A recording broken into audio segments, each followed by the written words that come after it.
চিংড়ি মাছ তো অনেক রকম করে খেয়েছো, একবার এইভাবে ইউনিকভাবে বানিয়ে দেখো তো, অসাধারণ লাগবে, কথা দিলাম।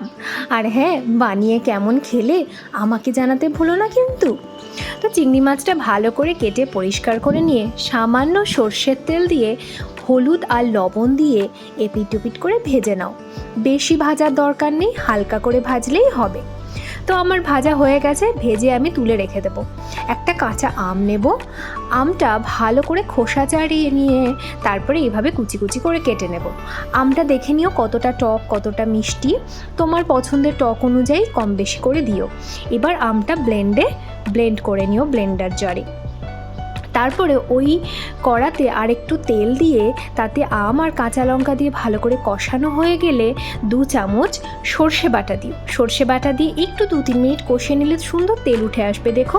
তারপরে লবণ আর হলুদ দিয়ে দাও, আর সুন্দর তেল উঠে আসলে তাতে জল দিয়ে দেবে, হাফ বাটি মতন জল দেবে। জলটা ফুটে আসলে 1 চামচ থেকে 1.5 চামচ কাসুন্দি দিয়ে দাও। কাসুন্দি দিয়ে ফুটে আসলে চিংড়ি মাছটা দিয়ে 3 থেকে 4 মিনিট ফুটিয়ে তুলে দাও।